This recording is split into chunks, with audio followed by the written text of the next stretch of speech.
గురించి, యోగ సిద్ధి గురించి చెప్తారండి. దీన్ని అష్టాంగ యోగానుసంధానము అంటారు. ఈ చాప్టర్ దశకం అంటారు, అంటే 10. కానీ ఇక్కడ కొన్ని ఎక్కువ ఉంటాయి, అక్కడక్కడ ఒక 2-3 ఎక్కువ శ్లోకాలు వస్తాయి. ఏం చెప్తున్నారు ఇక్కడ? నిన్ను ఆరాధించాలి. నేను ఆరాధించాలి అంటే నాకు మంచి ఆరోగ్యం కావాలి. ఫస్ట్ నాకు కురుష్వ అంటే ఇవ్వు, దయతో ఇవ్వు. ఏమి ఇవ్వాలి? ఆరోగ్యం ఇవ్వు. కల్యతాం అంటే ఆరోగ్యం అండి. ఆ మాట రాసుకోండి. కల్యతాం అంటే ఆరోగ్యం.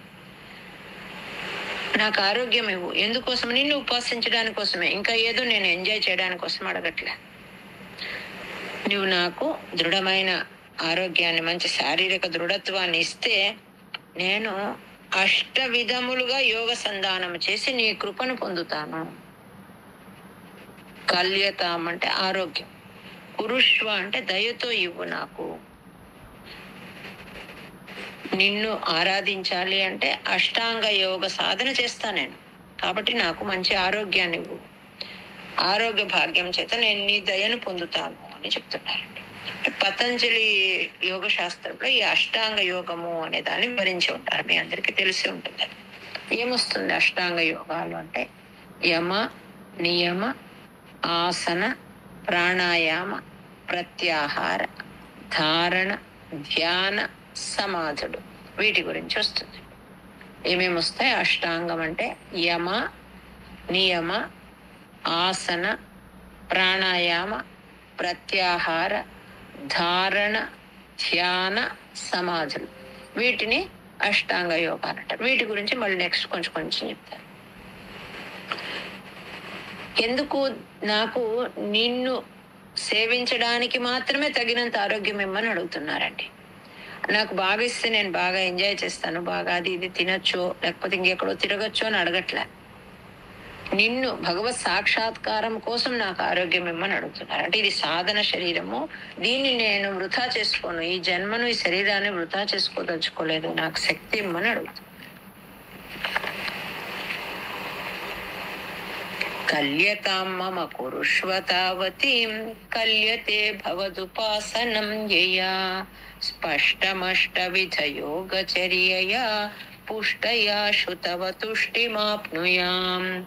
కల్యతాం మమ కురుష్వ తావతీం కల్యతే భవదుపాసనం యయా స్పష్టమష్టవిధ యోగచర్యయా పుష్టయా శుతవ తుష్టిమాప్నుయాం. పొందాలి అని చెప్తున్నాను. దానికి మాత్రమే నాకు ఆరోగ్యం ఇవ్వు, ఇంకా నాకు వేరే దానికి అవసరం లేదు. నిన్ను దర్శించాలి, నిన్ను బాగా ధ్యానించాలి, కీర్తించాలి, నీ కొరకు నాకు ఆరోగ్యమే, నీ సేవ చేయడానికి అని భట్టాద్రి కోరుకుంటున్నారు. బ్రహ్మచర్య దృఢతాదిభిర్యమైః ఆప్లవాది నియమైశ్చ పావితాః కుర్మహే దృఢమమీ సుఖాసనం పంకజాద్యమపి వా భవత్పరాః. ఎట్లయితే అష్టాంగ యోగాల గురించి చెప్పినామో అందులో మొదటిది యమ అంటారండి. యమ అనేది ఒక యోగం, అష్టాంగ యోగాలలో మొదటిది. ఆ యమములో మళ్ళీ 5 పార్ట్స్ ఉంటాయి, 5 అంగాలు ఉంటాయి. ఏమవి అంటే సత్యం, అహింస, ఆస్తేయం, బ్రహ్మచర్యం, అపరిగ్రహం. ఏమట్లంటే సత్యం అంటే తెలుసు మీకు అందరికి, అహింస అంటే తెలుసు, ఆస్తేయము అంటే దొంగతనం చేయకుండా ఉండేది, చౌర్యం చేయకుండా ఉండేది ఆస్తేయం. బ్రహ్మచర్యము అంటే మనస వాచ కర్మణ ఒకటే మాట, ఒకటే ఆలోచనలో ఉండేది బ్రహ్మచర్యం. అంటే నోటితో ఒకటి చెప్పి లోపల ఒక ఆలోచన, అట్లా కాకుండా 3 చేస్తే దాన్ని బ్రహ్మచర్యము అంటారు. అంటే మనం ఏం మాట్లాడతామో అదే చెయ్యాలి, దాని గురించే మనసులో ఆలోచన అన్నమాట. అపరిగ్రహం అంటే ఎవరేమిస్తే తీసుకుంటూ వెళ్తూ ఉంటాం, అలా తీసుకోకూడదు. అంటే దానాదులను స్వీకరించకుండా ఉండేది. ఇవి ఆ యమము అనే ఒక భాగంలోని విషయాలు. అది ఇక్కడ చెప్తున్నారు. నిన్ను ఉపాసించి మేమేం చేస్తామో ఆ యమ నియమాదులను పాటిస్తాం. పద్మాసనమో సుఖాసనమో మాకు సౌకర్యమైన ఆసనంలో ఉండి స్థూల శరీరాన్ని బాగా నిలువరించి సాధనలో ఎట్లా చేస్తాము అంటే శరీరమందు, వాక్కు అందు, బుద్ధి అందు బ్రహ్మచర్యాన్ని పాటిస్తాము అని చెప్తున్నారు. బ్రహ్మచర్యము అంటే ఇక్కడ పవిత్రత అని అనుకోండి. బాగా సుఖాసనము లేక పద్మాసనము, ఒక ఆసనంలో మేము కూర్చొని స్థూల శరీరాన్ని కంట్రోల్ చేసుకుంటూ సాధనలో ఏం చేస్తాము, శరీరమందు, వాక్కందు, బుద్ధి అందు, మూడిటి అందు పవిత్రతను కాపాడుకుంటాము. అలా ఉండడానికి ప్రయత్నిస్తాము అని చెప్తున్నారు. బ్రహ్మచర్య దృఢతాదిభిర్యమై ఆప్లవాది నియమైశ్చ పావితాః కుర్మహే దృఢమమి సుఖాసనం పంకజాద్యమపి వా భవత్పరాః. యమ నియమ అని చెప్పినాం. యమకి ఈ 5 అంగాలు ఉన్నాయని చెప్పినాం. సత్యము, అహింస, ఆస్తేయము, బ్రహ్మచర్యము, అపరిగ్రహం. నియమాల్లో కూడా మళ్ళీ 5 ఉన్నాయండి. ఏమవి అంటే శౌచం అంటే శుభ్రత. బయట ఒకటేనా మన స్నానం చేసి ఉతికిన వస్త్రాలు కట్టుకుంటే కాదు, లోపల కూడా శారీరకంగాను అంతఃకరణతోనూ శుచిగా ఉండాలి. తర్వాత సంతోషంగా ఉండాలి. నీకు ఏది ఉంటే దాంతో తృప్తిగా ఉండేది అలవర్చుకోవాలి. స్వాధ్యాయం, జ్ఞానాన్ని అభివృద్ధి చేసుకుంటూ వెళ్ళాలి. స్వాధ్యాయం అంటే గ్రంథ పఠనము అనుకో. తర్వాత తపము, తర్వాత ఈశ్వర ప్రణిధానం. ఇవి దేనిలో వస్తాయంటే నియమంలో వస్తాయి. అష్టాంగ యోగాలలో మొదటిది యమ, రెండవది నియమ. ఆ రెండిటి గురించి ఇక్కడ చెప్తున్నారు ఈ శ్లోకం. యమలో మళ్ళీ 5 భాగాలు, నియమాలో మళ్ళీ 5 భాగాలు. అవి ఏమి నియమాలు అంటే శౌచం, శారీరక అంతఃకరణ యందు శుచిగా ఉండేది, సంతోషము, స్వాధ్యాయము, తపము, ఈశ్వర ప్రణిధానము. నెక్స్ట్ తారమంతరను చింత్య సంతతం ప్రాణవాయుమభియమ్య నిర్మలాః ఇంద్రియాణి విషయాదథాపహృత్ ఆస్మహే భవదుపాసనోన్ముఖాః. ఏం చేస్తాం మేము ఇట్లా ఉండి అంటే ఈ నియమాలు ఎలా ఉంటాయని చెప్తూ ఉన్నారు. అష్టాంగ యోగం గురించి ఈ చాప్టర్ అంతా ఉంటుంది. ఎలా చేయాలి, మనం ఒక స్థిరమైన సుఖంగా ఉన్న ఒక ఆసనంలో కూర్చొని ఓంకార రూపమైన ప్రణవాన్ని జపిస్తూ ఉండాలి. జపిస్తూ ప్రాణాయామము చేత ఈ కామ క్రోధ లోభ మోహ మద మాత్సర్యాలను జయించాలి. ఇంద్రియాలను విచ్చలవిడిగా వదిలిపెట్టకుండా, అంటే ఏదో వినాలనిపిస్తుంది, ఏదో చూడాలనిపిస్తుంది, వీటన్నిటి పట్ల పోనీయకుండా మనసును కంట్రోల్ చేసుకుంటూ సమాధిగతులమై నిన్ను ధ్యానిస్తాము అని చెప్తున్నారు. అంటే ప్రాణాయామం గురించి ఇక్కడ చెప్తున్నారు. పూరక, రేచక, కుంభకం. అందరికి చాలా మందికి ఇది తెలిసి ఉంటుంది ఎట్లా ప్రాణాయామం చేస్తారు. వాటి ద్వారా శ్వాసను కంట్రోల్ చేస్తూ దానివల్ల మనోనిగ్రహము సమకూర్చుకొని ఇంకా ఏం చేస్తారు, ఇంద్రియాలను విషయ వాసనల నుంచి మరలుస్తారు. దాన్ని ప్రత్యాహారము అని అనుకోవచ్చు. దీనివల్ల ఇంద్రియ నిగ్రహం అలవడుతుంది అని. తారమంతరను చింత్య సంతతం ప్రాణవాయుమభియమ్య నిర్మలాః ఇంద్రియాణి విషయాదథాపహృత్ ఆస్మహే భవదుపాసనోన్ముఖాః.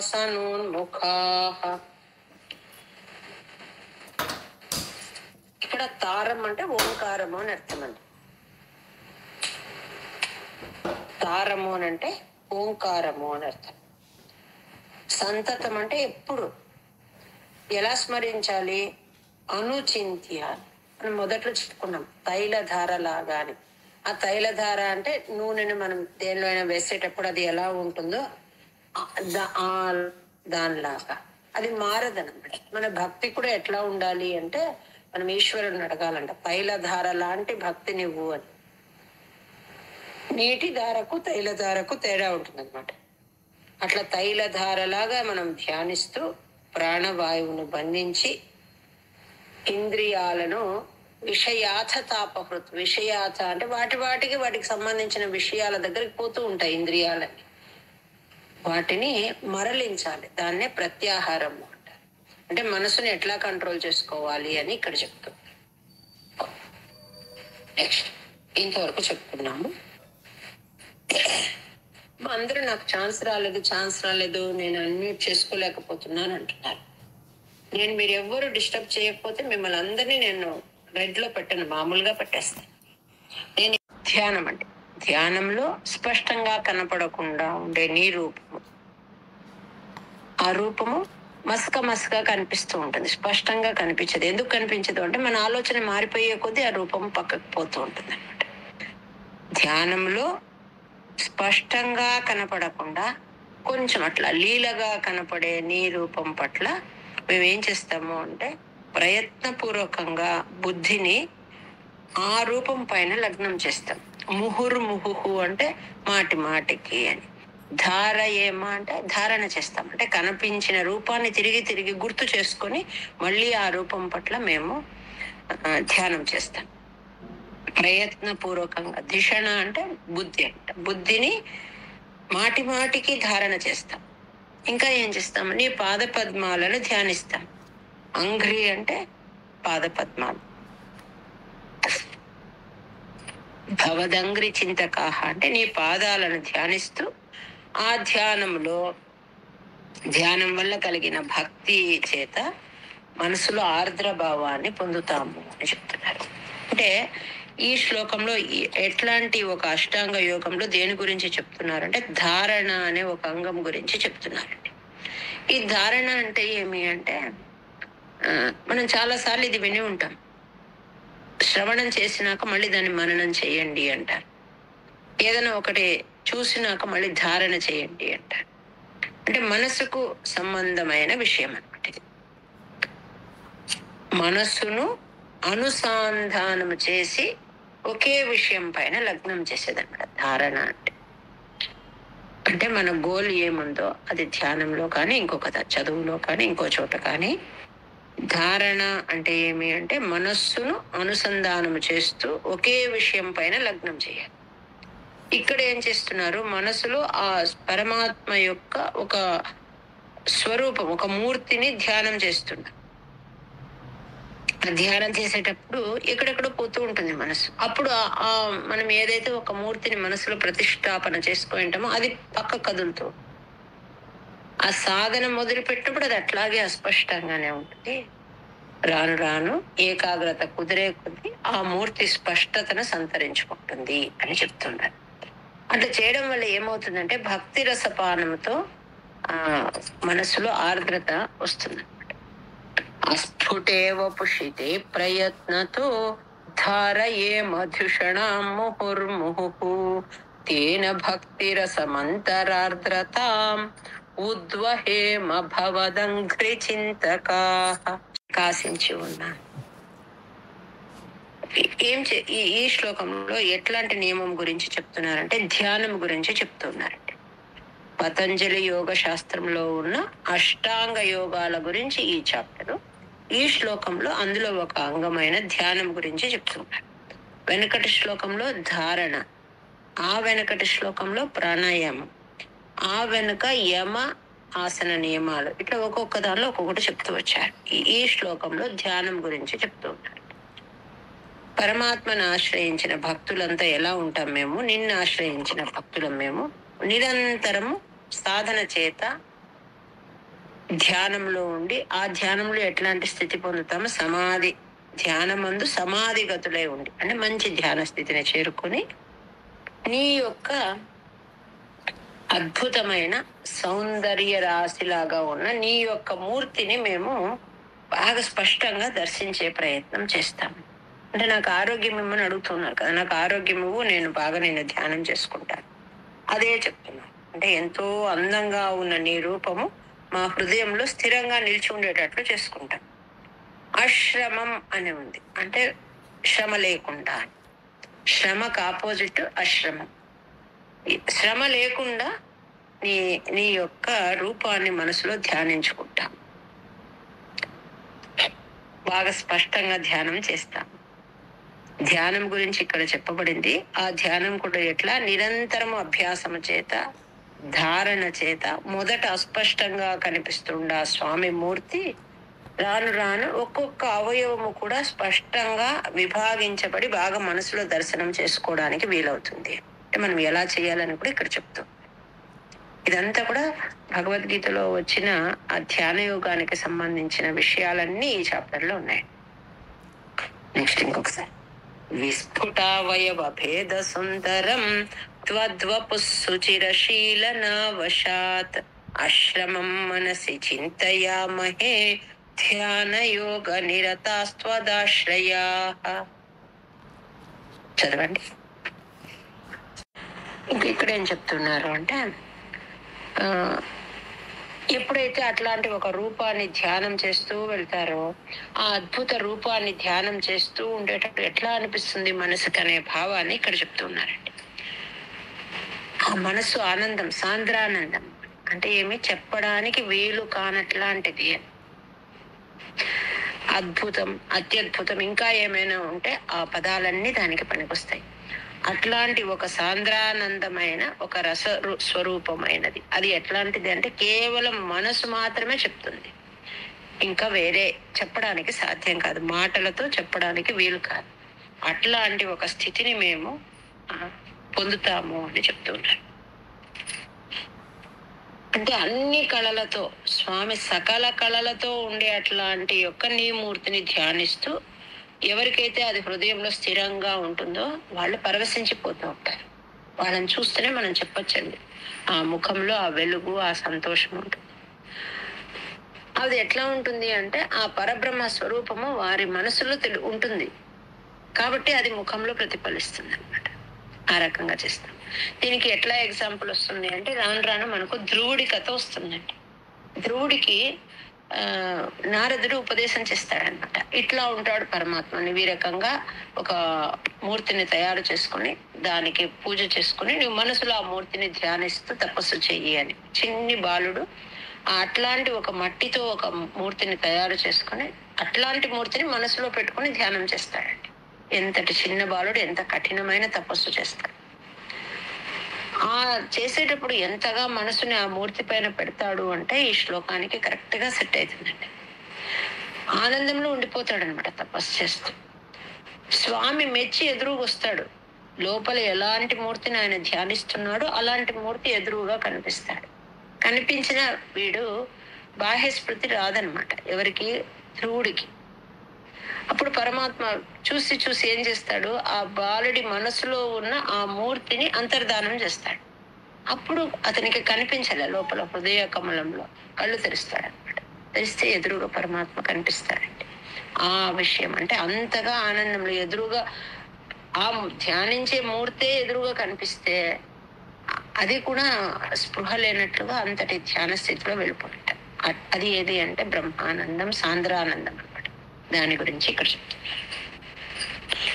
ధ్యాయతాం సకల మూర్తి మీదృశీం ఉన్మిషన్ మధురతా హృతాత్మనాం సాంద్రమోదర స్వరూపమాంతరం బ్రహ్మరూపమైతేవ భాసతే.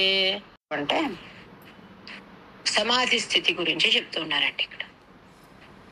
అట్లాంటి ఒక మూర్తిని మనం ధ్రువుడి ఎగ్జాంపుల్ చెప్పుకున్నాం కదా, అట్లాంటి ఒక ఎగ్జాంపుల్ లో ఉన్నట్లుగా మనసులో మనం ఒక మూర్తిని ధ్యానిస్తూ ఉన్నాం. బాగా మంచి స్థితిగా వెళ్ళాం ఆ ధ్యానంలో.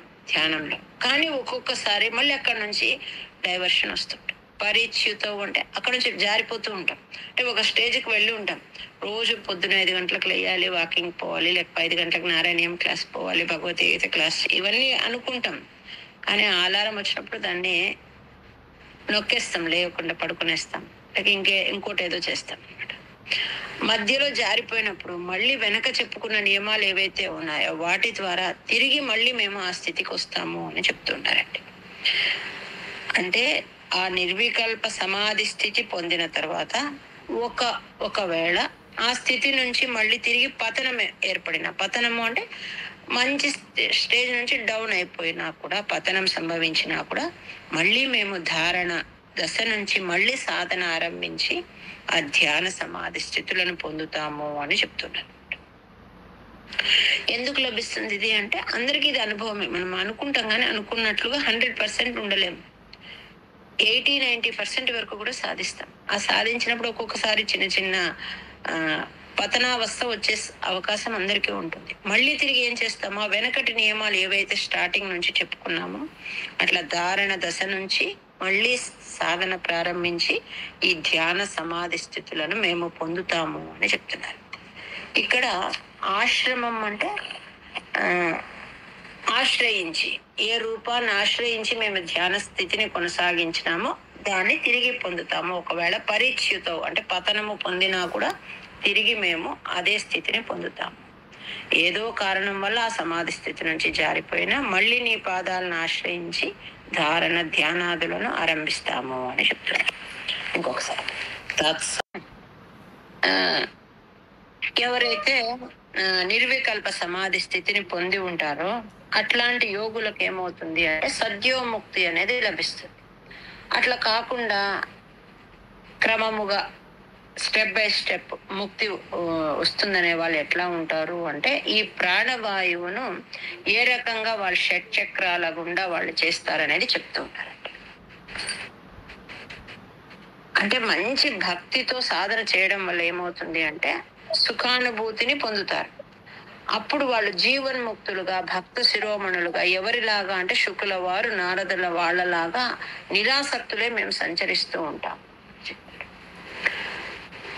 ఈ షట్చక్రాల ద్వారా ఎలా చేస్తారని నెక్స్ట్ శ్లోకంలో చెప్తారు. ఇక్కడ ఏం చెప్తారు అంటే ఫస్ట్ ఈ భక్తి మార్గం ఎందుకు ప్రపోజ్ చేస్తున్నారు అంటే మొదటి నుంచి దీనికి బ్రహ్మానందం అంటే లోపల మనం అట్లాంటి పరమాత్మ మూర్తిని ధ్యానించే కొద్దీ మనలో ఆనందం పెరుగుతుంది అనమాట.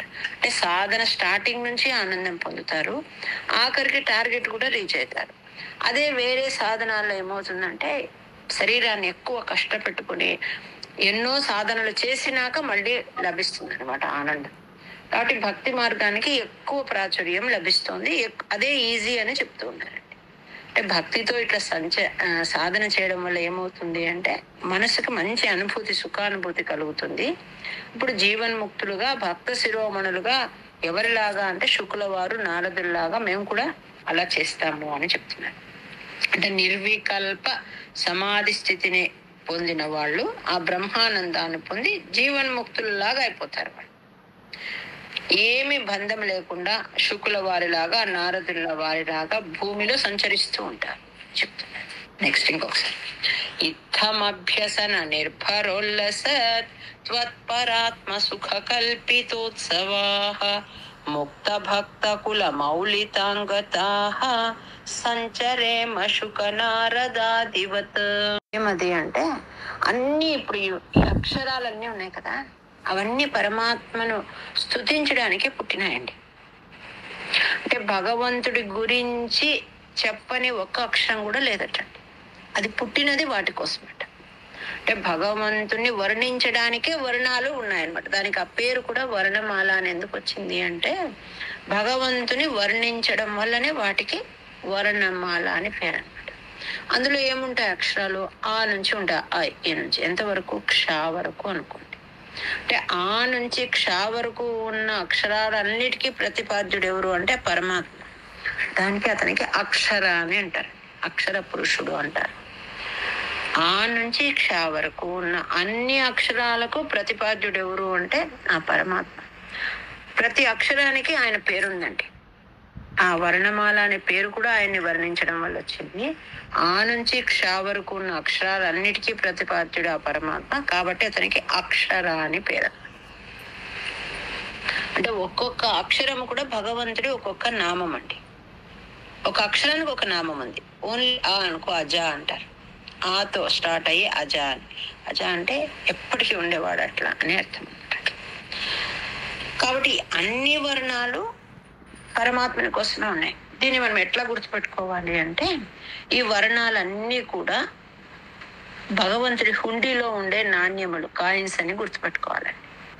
అంటే మనతో చాలా అస్సలు అవసరమైంది, మనతో ఇంకెక్కడ మన డబ్బు దొరకలేదు అనుకోండి, మనం అప్పుడు ఏం చేస్తామో ఆ దేవుడి హుండీలోని డబ్బులు తీసుకొని భయంగా అంటే ఇంతటి ఆపద వచ్చింది కాబట్టి తీసుకుంటున్నాను, మళ్ళీ దీనికి వడ్డీ వేసి మళ్ళీ హుండీలో వేస్తానని మొక్కుని మనం ఎలా తీసుకుంటామో చాలా ఆపదలో ఉన్నప్పుడు దేవుడి హుండీలో ఉన్న డబ్బుని మనము ఎంత భయభక్తులతో వాడుకుంటామో ఆ రకంగా ఈ అక్షరమాలను వర్ణమాలను వాడుకోవాలంట.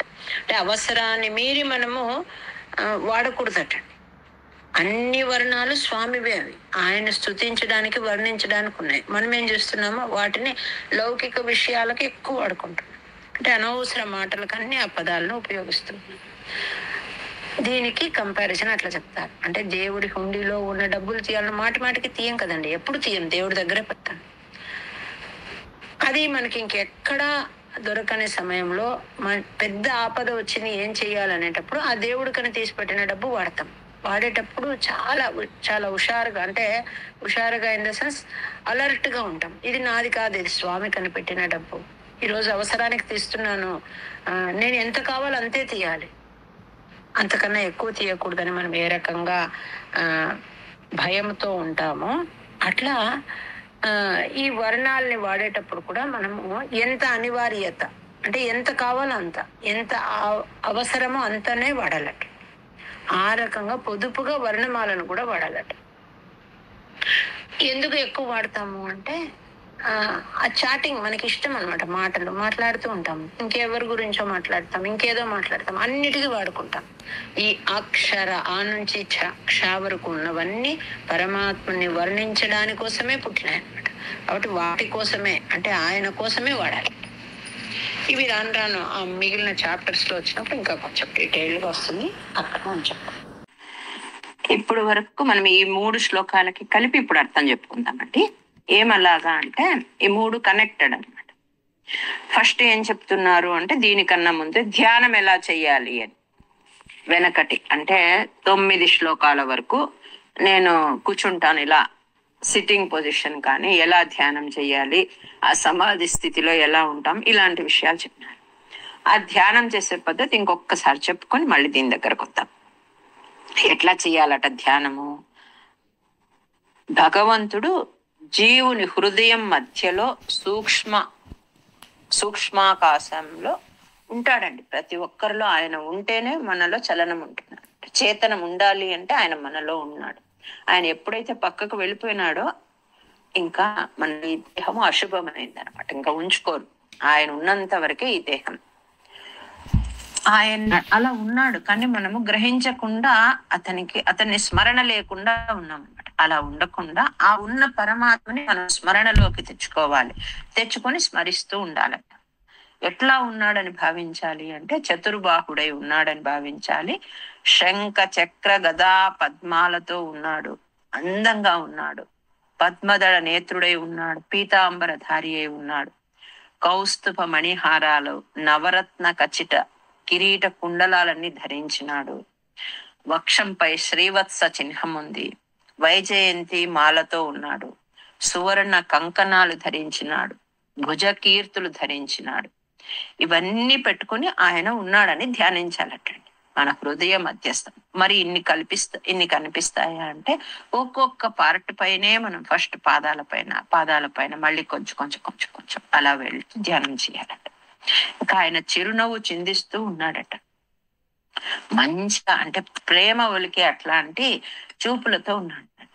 అది ఎట్లా ఉంటుంది అంటే ఆ చిరునవ్వు నవ్వుతూ ఉన్న ఆ చిరునవ్వును డామినేట్ చేస్తూ స్వామి యొక్క కరుణ చూపు ఉంటుందట. మామూలుగా ముఖంలో కనిపించేది నవ్వు, ఆయన చిరునవ్వు అత్యద్భుతంగా ఉంటుందట. దాన్ని మించి ఆయన చూపు ఉంటుందట. అంటే కరుణతో ఉంటాడట జీవుల పట్ల. నేను మీకు అనుగ్రహించడానికి సిద్ధంగా ఉన్నాను రమ్మని పిలుస్తూ ఉంటాడటండి స్వామి. మనము దాన్ని అస్సలు పట్టించుకోమట. అంటే అనుగ్రహ ఆశీస్సులు అందుకోవడానికి రమ్మని పిలుస్తున్నట్లుగా మనం మనోపలకం పైన చిత్రించుకొని ధ్యానించాలట. ఎందుకంటే అదే స్వామి ఒరిజినల్ ఇదనమాట. అంటే ఆయన ఒరిజినల్ గా ఆయన ధ్యానించవలసిన మూర్తి అలా ఉంటుంది అని పెద్దలు ధ్యానస్తులైన వాళ్ళు చెప్పినదనమాట. ఫస్ట్ ఆ పాద పద్మాల పైన మనసు కేంద్రీకరించాలి. తరువాత ప్రతి అంగము పైన మనసును అలా అలా కేంద్రీకరిస్తూ నిలపాలి. తర్వాత అమ్మవారితో కూడి ఆయన వక్షస్థలం పైన ధ్యానించాలి. మళ్ళీ ముఖ పద్మం పైన, ఇలా మనం ఒక్కొక్క అంగం పైన ధ్యానం చేసుకుంటూ మనసులో నిలుపుకోవాలి. ఇది ధ్యానం అన్నమాట.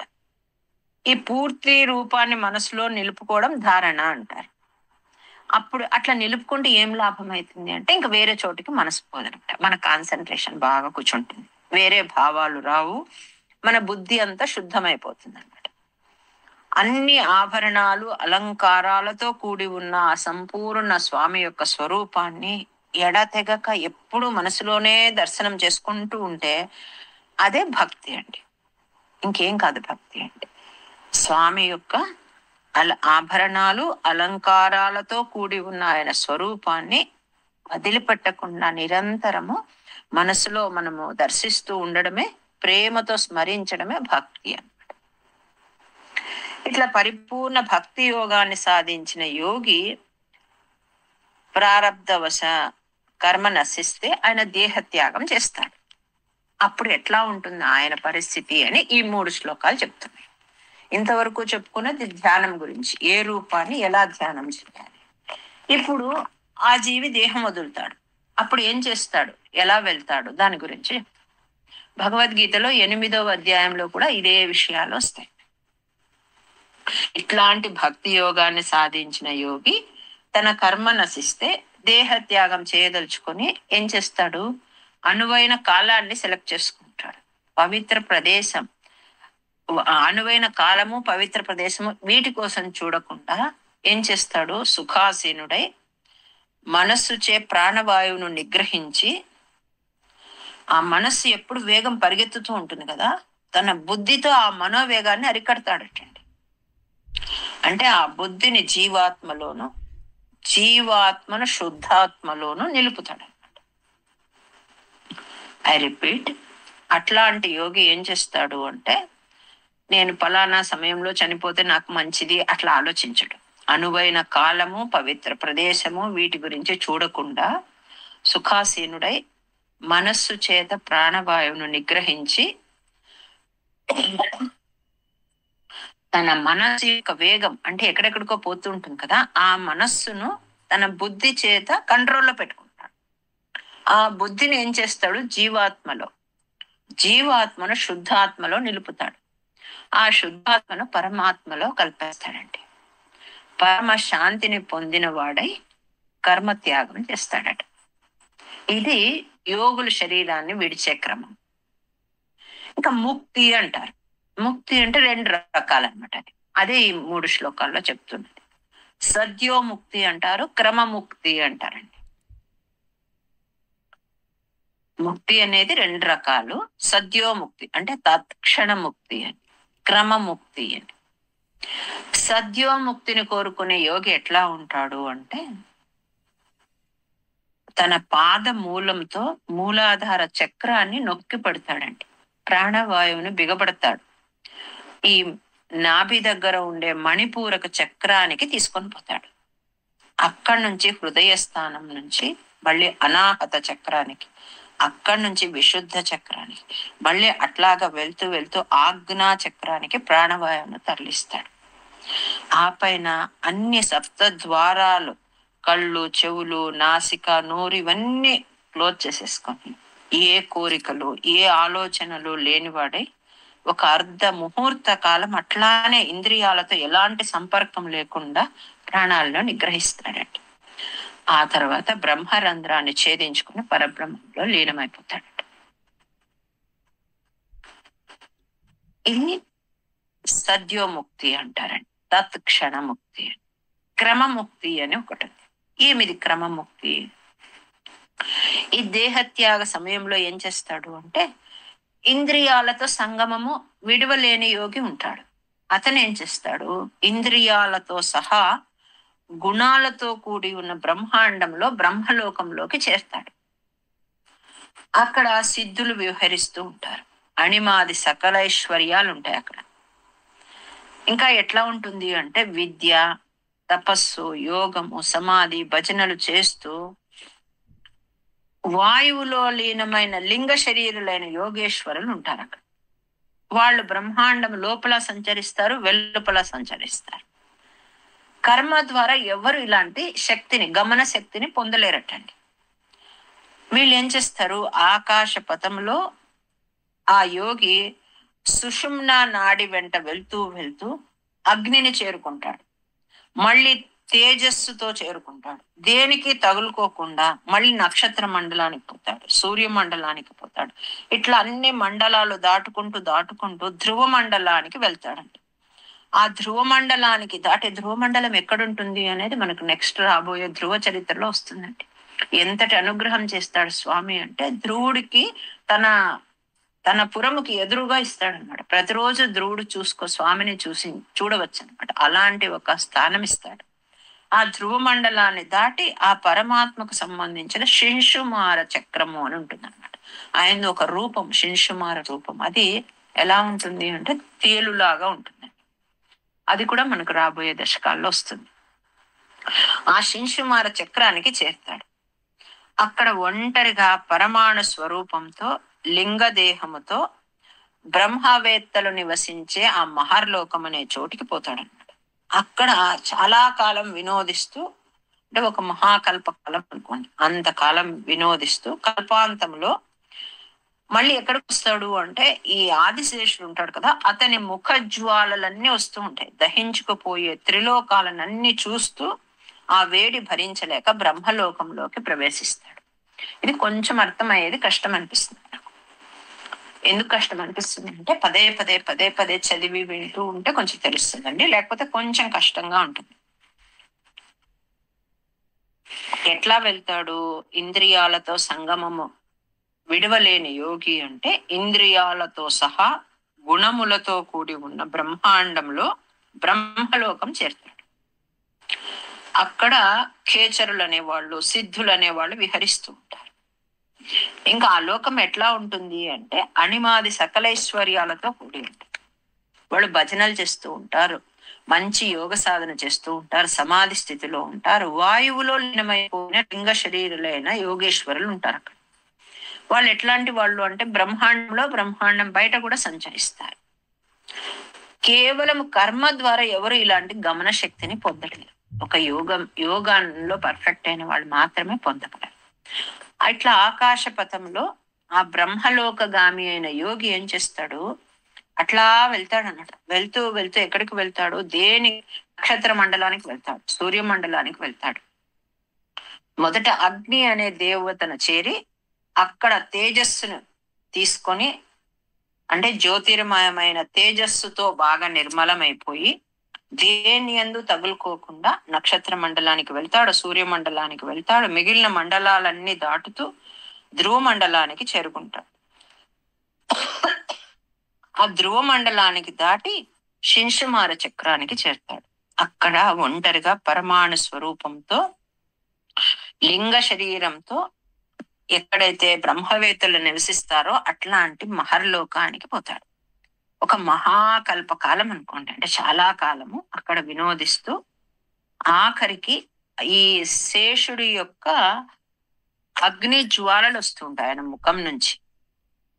వాటిని తట్టుకోలేక బ్రహ్మలోకానికి ప్రవేశిస్తాడు అని ఇక్కడ చెప్తున్నారు.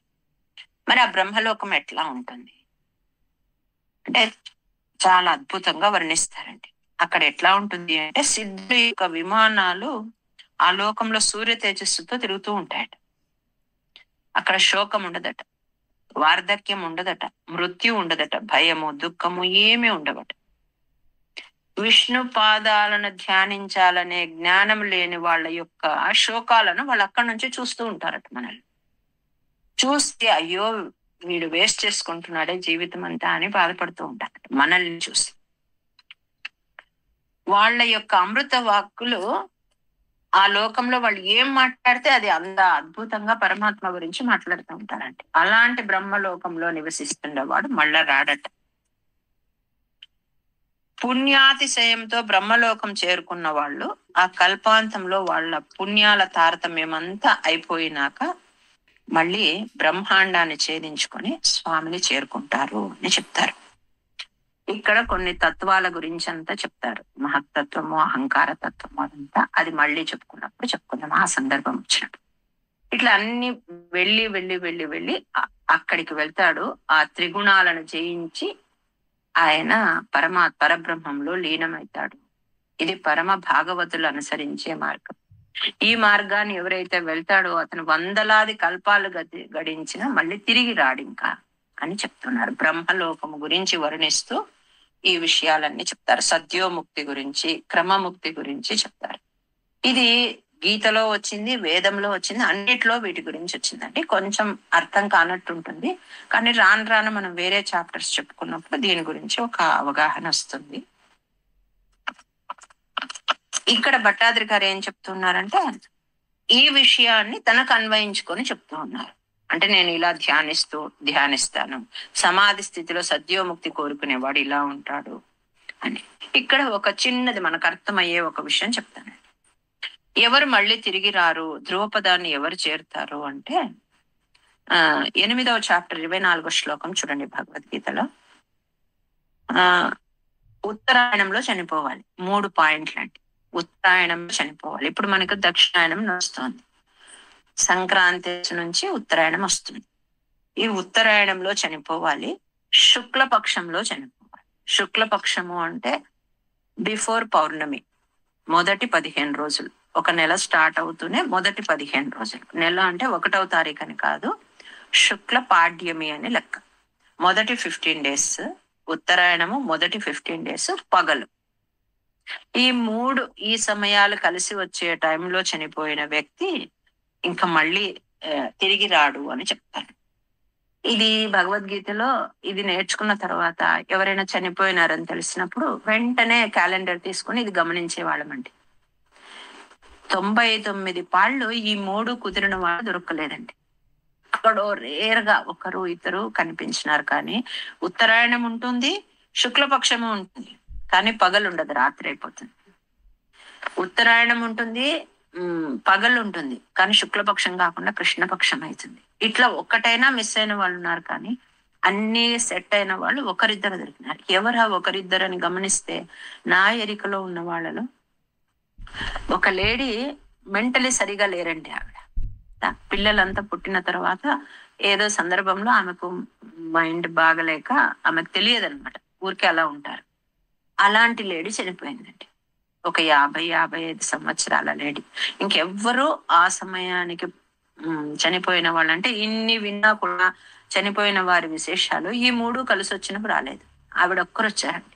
నాకు అనిపించింది ఆవిడకు మనము మెంటల్లీ బాలేదు అని అనుకుంటున్నాము, కానీ ఆవిడ వరకు ఆవిడ ఏ పాపము చేసి ఉండరు. అంటే ఏ ఆలోచన లేదు కదా, ఆమె మనసులో ఏదో ఒక ఆలోచన స్థిరంగా ఉండి ఉంటుంది, అదే ఆ పరమాత్మదే అయి ఉంటుంది.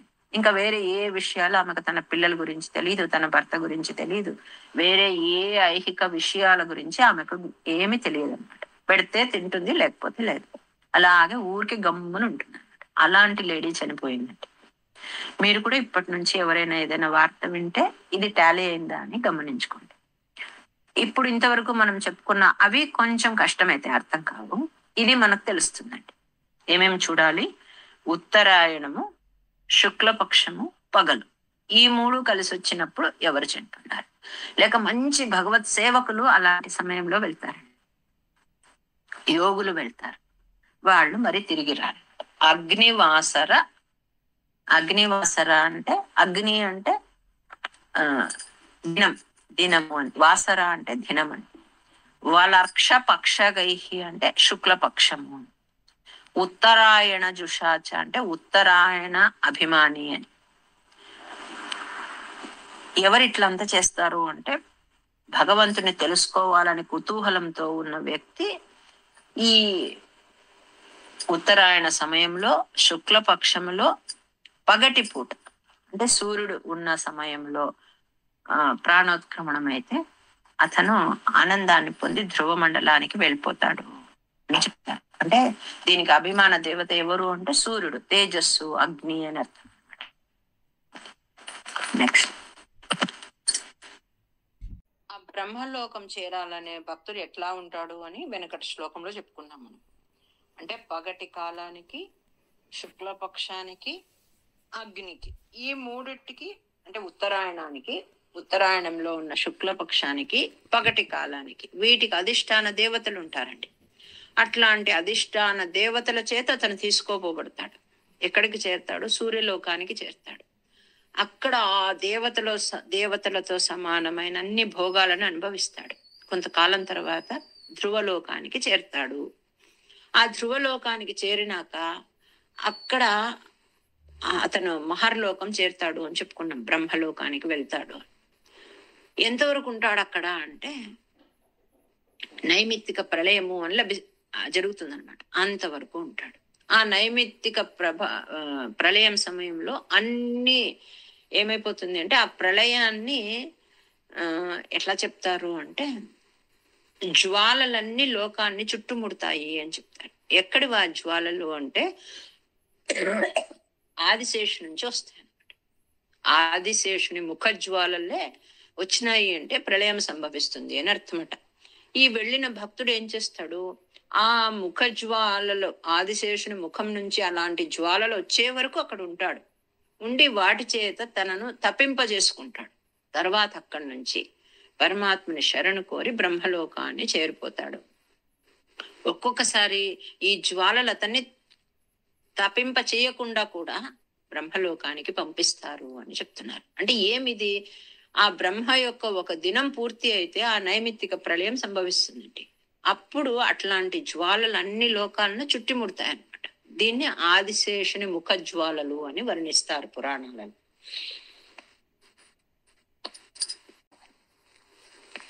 ఇప్పుడు ఏం చెప్తున్నారంటే ఈ బ్రహ్మాండం ఎట్లా ఉంటుంది అంటే 7 పొరలతో ఆవరించి ఉంటుందండి. అవి ఏమి అంటే పంచమహాభూతముల యొక్క తన్మాత్రలు అన్నమాట. ఇవన్నీ కూడా రాబోయే నెక్స్ట్ 1 or 2 దశకాల్లో మనకు వస్తాయి. అంటే మహత్ అని, ప్రకృతి అని, జీవుని యొక్క సూక్ష్మ శరీరము వీటి గుండా ప్రయాణం చేసేటప్పుడు ఆ జీవునిలో ఇవన్నీ పంచభూతాలు మనలో ఉంటాయండి. ఇదంతా పంచభూతాత్మకమైన సృష్టి మన శరీరం అంతా. వాటిలో ఉన్నదంతా ఆయా భూతముల యొక్క తన్మాత్రలతో కలిసిపోతుంది అనమాట. అంటే పృథివీ నుంచి ఏం పుట్టింది, దాని తన్మాత్ర, నీరు ఎక్కడిది, తేజస్సు ఎక్కడిది, గాలి ఎక్కడిది, ఆకాశం ఎక్కడిది, ఇదంతా కూడా మనకు తెలుస్తుంది ముందు. వాటి నుంచి వచ్చింది ఈ శరీరం. తిరిగి ఈ శరీరము మళ్ళీ వాటిలోకి కలిసిపోతుంది అనమాట. అంటే తన అస్తిత్వాన్ని కోల్పోతుంది. ఇంకా మిగిలిపోయిన జీవాత్మ ఉంటాడు కదా, అది పరమాత్మలో ఐక్యమైపోతుంది అనమాట. అంటే బ్రహ్మాండాన్ని ఆవరించి ఉన్న ఈ పృథివీ, వాయువు, తేజస్సు, ఆకాశం ఇవన్నీ ఉన్నాయి కదా, ఇవి పంచమహాభూతాలు అంటారు. వాటికి మళ్ళీ పంచ తన్మాత్రలు ఉంటాయండి. ఇవన్నీ సూక్ష్మ శరీరంతో వచ్చి వాటితో ఐక్యత పొంది తన యొక్క ఏమంటారు, తన సూక్ష్మ శరీరం తన అస్తిత్వాన్నంతా వాటిలోకి వదిలేసి తన కోల్పోతుంది అస్తిత్వం. ఇంకా మిగిలింది ఎవరు అంటే జీవాత్మ. అతను ఎప్పటికీ ఉంటాడు అనమాట. తను పరమాత్మలో ఐక్యమైపోతాడు. అది ఇక్కడ చెప్తున్నా. తస్య చక్షితి పయో మహోనిలత్ యో మహత్ ప్రకృతి సప్తకావృతి తత్తదాత్మకతయా విశం సుఖీ యాతి తే పదమనావృతం విభో. తస్య చక్షితి పయో మహోనిలత్ యో మహత్ ప్రకృతి సప్తకావృతి తత్తదాత్మకతయా విశం సుఖీ యాతి తే పదమనావృతం విభో. ఈ రకంగా అంటే జ్యోతిర్మార్గంలో ప్రయాణించి నిన్ను చేరుకున్న యోగికి ఇంకా పునర్జన్మ ఉండదు. అర్చిరాది గతిమీ దృశ్యం వ్రజన్, ఇంకా ఉండదు. నిన్ను సదా స్తుతించే నాకు కూడా అలాంటి అదృష్టాన్ని కలిగించు అని వేడుకుంటున్నాను. అంటే నేను నీ గుణగణాలను ఎప్పుడు గానం చేస్తుంటాను. నన్ను ఈ రోగ బాధ నుంచి కాపాడి నాకు కూడా అలాంటి ఒక యోగం సిద్ధించేటట్టు చేయమని వేడుకుంటున్నారు భట్టాద్రి. ఈ చాప్టర్ లో మాత్రమే 15 శ్లోకాలు ఉన్నాయి. ఇంకా వేరే చోట అన్ని చోట్ల 10 ఉంటాయి. కొన్ని చోట్ల మాత్రం 12, 13 అలా ఉంటాయి. అర్చిరాదిగతి మీదృశీం వ్రజన్ విచ్యుతిన్న భజతే జగత్పతే సచ్చిదాత్మక భవద్గుణోదయాన్ ఉచ్చరంతమనిలేష పాహి మాం. గోపికా జీవన స్మరణం గోవింద గోవింద. నారాయణ అఖిల గురో భగవన్ నమస్తే.